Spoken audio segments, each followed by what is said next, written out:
Le cri de la terre. Le discours du pape Léon XIV à l'occasion des 10 ans de l'encyclique Laudato Si ne le cède en rien, en clarté ni en radicalité, à son prédécesseur. Lorsqu'il déclare notamment « Nous ne pouvons pas aimer Dieu que nous ne voyons pas, tout en méprisant ses créatures, nous ne pouvons pas non plus nous dire disciples de Jésus-Christ sans partager sa vision de la création et son souci de tout ce qui est fragile et blessé », il est difficile d'être plus explicite. Pour un chrétien de notre siècle, le souci écologique n'est pas une option.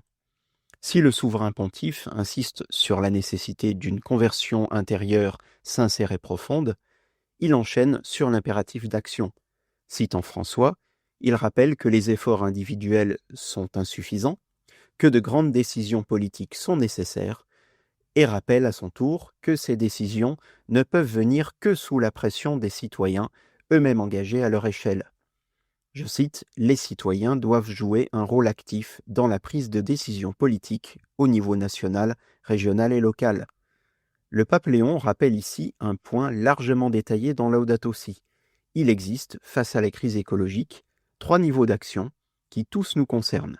Le premier est celui des gestes individuels, indispensables mais généralement insuffisants en raison de l'existence des structures de péché qui en limitent la portée. Le troisième et le plus élevé est celui des décisions politiques de niveau international, et entre les deux se trouve peut-être le plus important à souligner pour les simples fidèles que nous sommes, l'engagement en communauté locale, en ONG, qui sont cités par le pape comme des lieux d'action, ou directement en politique. Nous sommes appelés, en tant que disciples du Christ, à rejoindre ces collectifs.